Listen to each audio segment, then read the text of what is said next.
Halo, good morning anak-anak semua. Selamat pagi. Semoga semua dalam keadaan sehat dan senantiasa berbahagia ya. Hari ini kita akan belajar mengenai tentang tempat suci bagian Trimandala.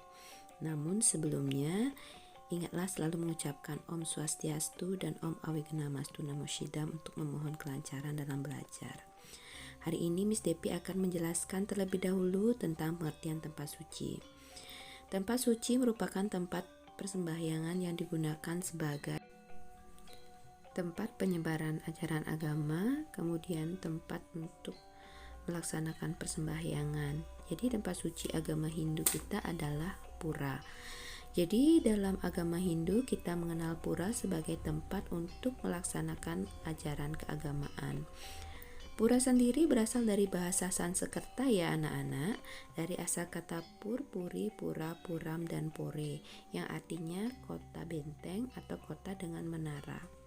Kemudian dalam tempat suci sendiri ada bagian-bagiannya yang disebut dengan Trimandala. Trimandala sendiri terdiri dari dua kata ya anak-anak ya, Tri dan Mandala. Tri yang artinya 3, sedangkan Mandala artinya wilayah.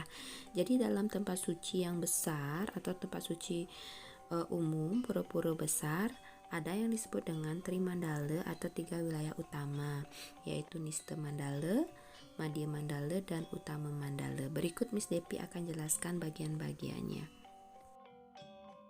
Untuk yang pertama kita mulai dari penjelasan Nista Mandala. Nista Mandala sendiri merupakan bagian paling luar dari sebuah pura yang dikenal dengan nama Jabapura. Adapun bangunan yang ada pada Nista Mandala adalah taman, parkir, dan tempat kamar kecil ya. Selanjutnya pada bagian Madhya Mandala atau bagian tengah pura, di sana ada beberapa tempat yang misalnya ada baligong, ada bali piasan ya. Di sana adalah tempat di mana umat berkumpul untuk melaksanakan upacara keagamaan, meliputi ada Dharma Wacana di sana, kemudian ada bali-balihan karena ada baligong ya. Kemudian Utama Mandala di sini umat Hindu melaksanakan persembahyangan di mana di Utama Mandala biasanya ada pelinggih atau pura-pura, misalnya ada Padmasana, ada Meru, dan pelinggih-pelinggih yang lainnya. Selanjutnya, Miss akan menjelaskan tentang asal mula kenapa adanya sistem Trimandala atau bagian wilayah pada pura.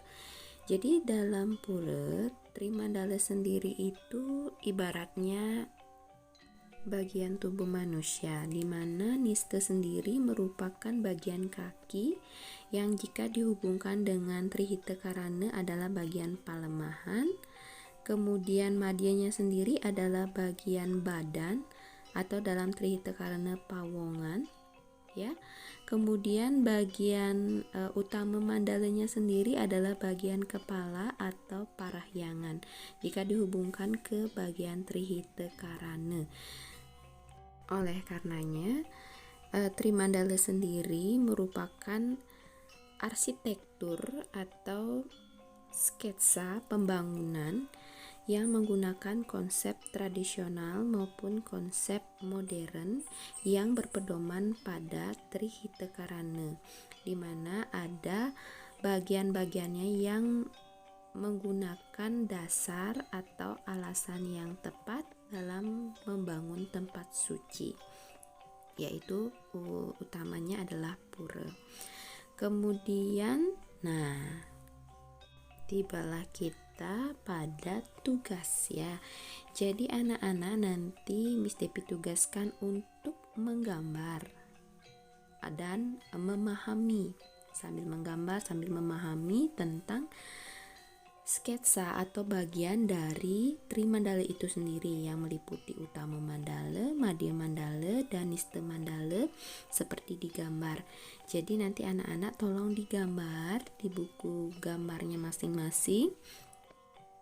yang rapi ya. Nanti setelah anak-anak selesai menggambar dan mewarnai, tolong tunjukkan hasil gambarnya sambil memegang hasil gambarnya sambil difoto. Nanti dikirimkan kepada Miss Devi sebagai dokumentasi pembelajaran hari ini.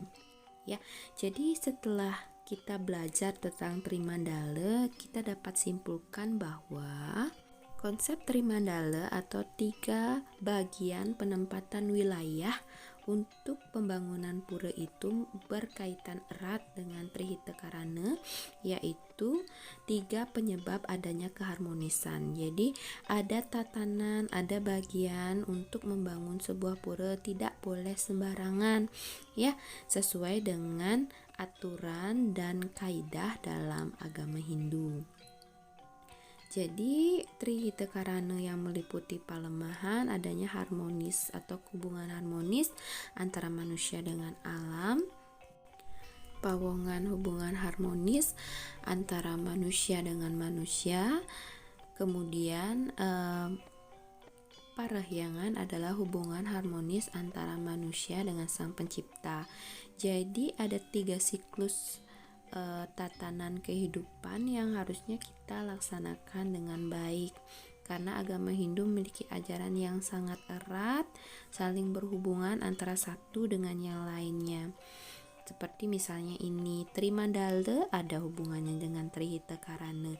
Jadi dalam agama Hindu adalah agama yang sangat fleksibel dan ajarannya sangatlah bisa kita terapkan dalam kehidupan kita sehari-hari. Jadi demikian simpulan dari Miss Devi. Akhir kata kita tutup pembelajaran dengan Paramesanti. Om Santi, Santi, Santi.